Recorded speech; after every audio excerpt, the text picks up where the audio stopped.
So I hope you guys are ready to witness this recreational giving it to me raw. Yo guys, how we doing? Ben Babbitt here, and welcome back to the 6th episode of Road Back to High Stakes. So I'm super excited to announce that I'm going to be starting a Discord channel, and it's obviously free to join. I think it's very fair to say that in the poker world, it is extremely competitive and also at times pretty damn toxic. So I would really like to create a community where the goal isn't to brag, the goal isn't to post winning graphs every single day, the goal isn't to shit on other regs that we think are bad.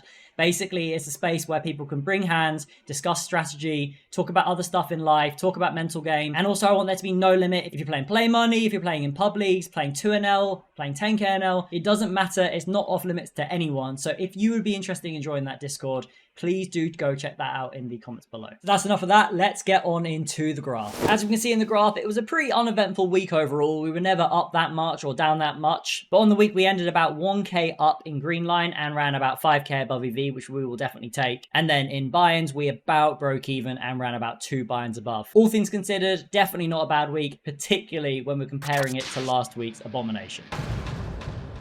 In terms of how I think I played this week, I would say that this week, honestly, was probably my best performance so far this year. And I attribute that to a few things. Firstly, I think I mentioned this in a previous video, but I've really reduced my poker hours. So I generally feel a lot fresher in my sessions. I'm just playing 3 hours a day, 5 days a week, pretty much. The other thing is reducing my table count as well. And the other is reviewing way more hands than I have been doing previously. I pretty much study a bit every day, but this week's been a lot more intentional, and that always helps. All that said, I think the theme of the week for me was getting my bluffs caught. I bluffed off so many stacks this week, and in the hands today, I will be bringing a few of those for you. So again, this week we have plenty of hands for you, but amongst those, we make a stupidly classic Ben Babbitt ambitious bluff. We get destroyed by a reg, and we get fisted by a recreational. So here we have ace-jack offsuit, and we go ahead and open the button. And we get 3-bet by the small blind, who we presume was some kind of reg. Going to be doing a bit of 4-betting and a bit of calling, and this time we go ahead and just call. Flop, we see 9-4-3 with a flush draw, and villain goes ahead and bets a very well-sized 2/3 pot. Now, perhaps this feels marginal, but we definitely just do have to call this hand always on the flop.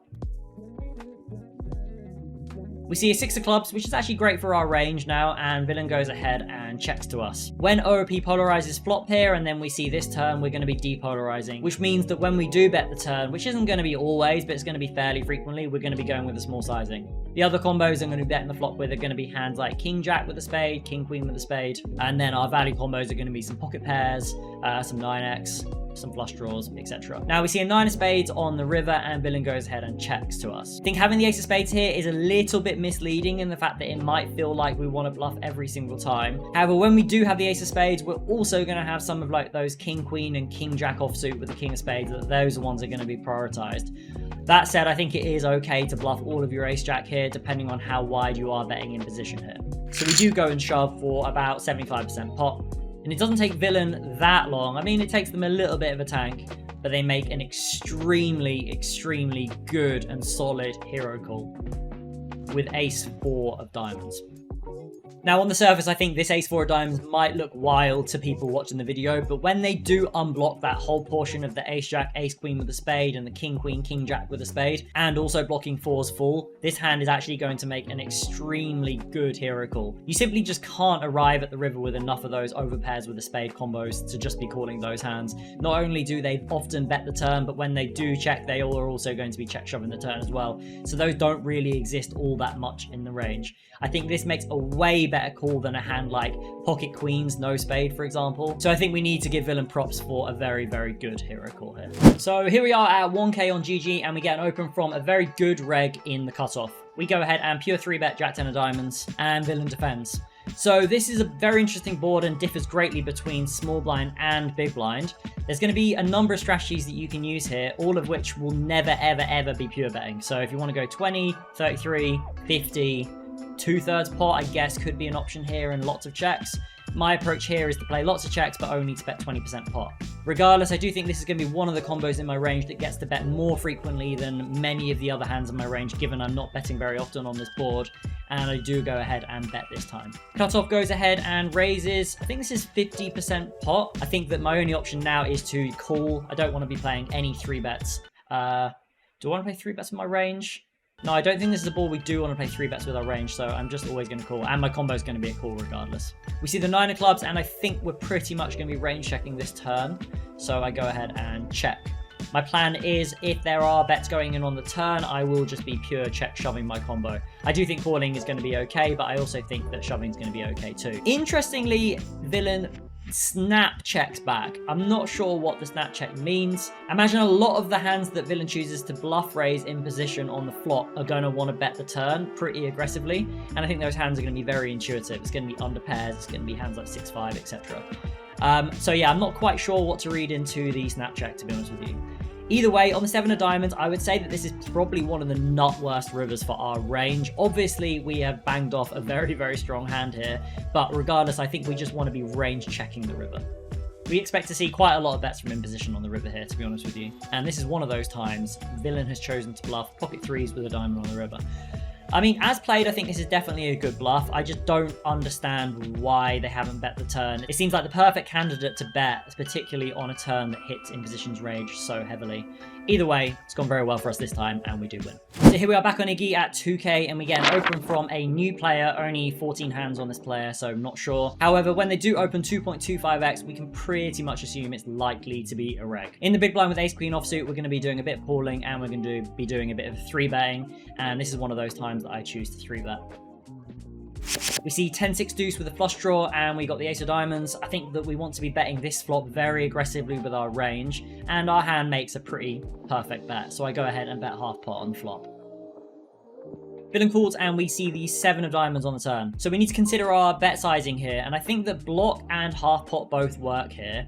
Either way, I think our combo is just going to want to bet very, very aggressively on the turn, and I go ahead and bet small.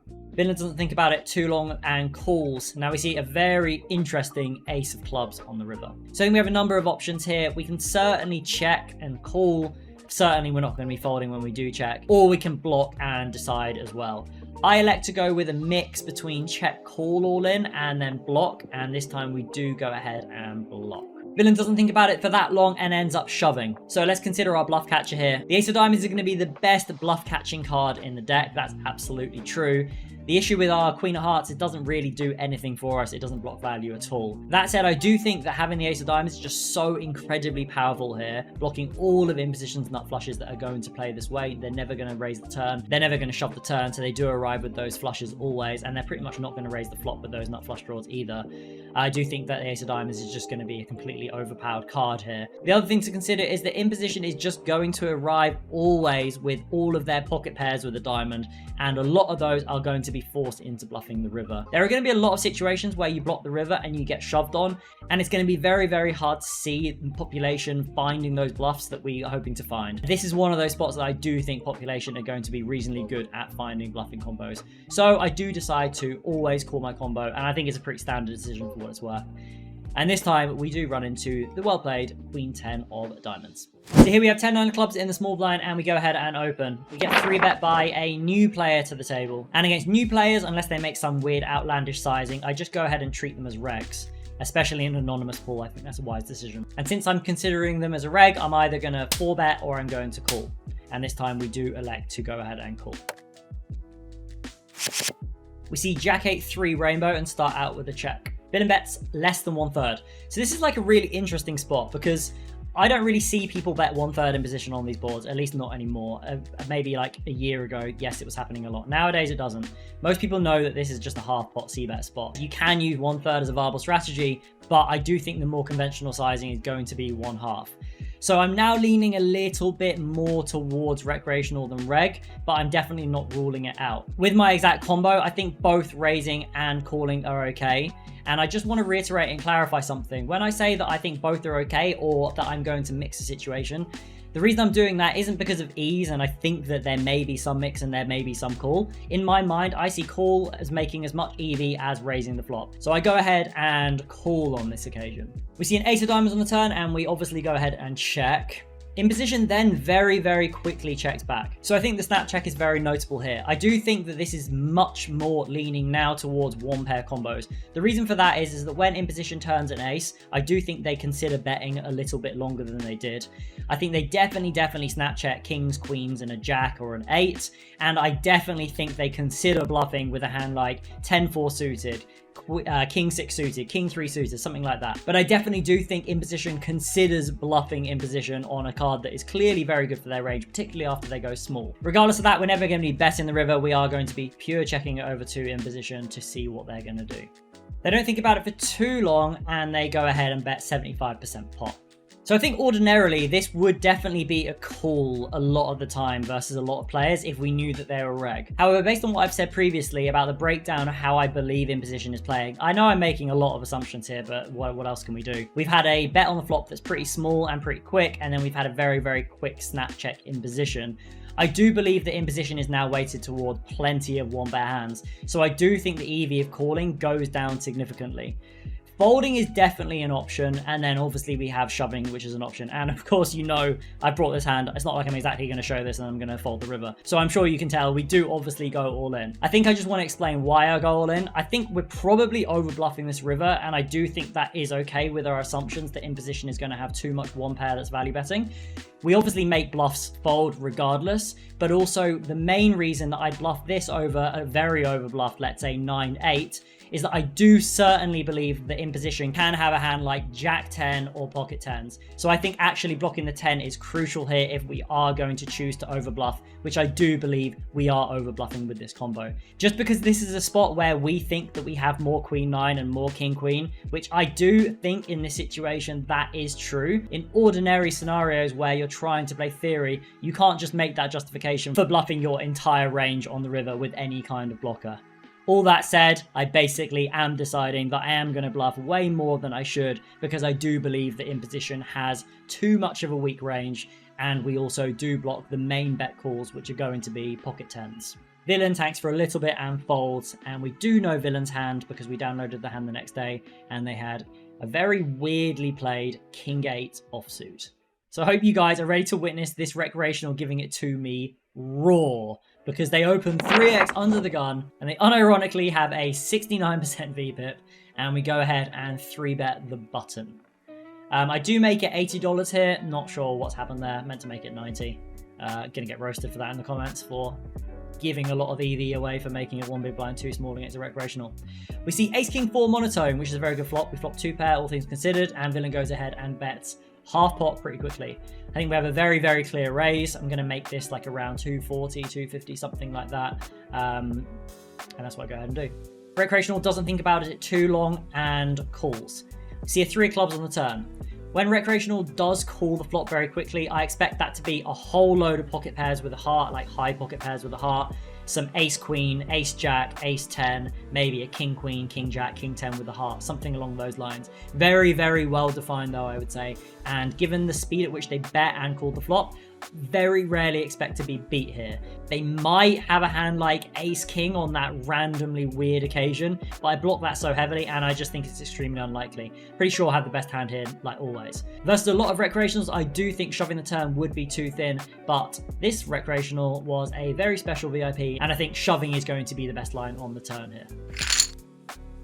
When we get snap called, I'm feeling pretty good about it still. Definitely think I'm going to find some ace queens, some ace jacks. But I would like to put it to you guys. What do you think the recreational has here after calling a 3-bet pre, donk calling a raise on the flop, and then check calling all in on the turn? If any of you guess this combo, I will be very, very impressed. So we flip our cards over, and this time we have run into the very, very, very, very well played pocket 3s with a heart.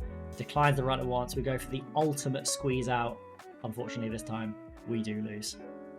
So that's going to do it for the video and the hands. Thank you so much for watching again. And remember, the Discord is now live, so go ahead and join. If you could also subscribe, that'd be really, really good. I'm trying to get this out to as many poker players as possible. So in the meantime, take care, and I'll see you at the tables.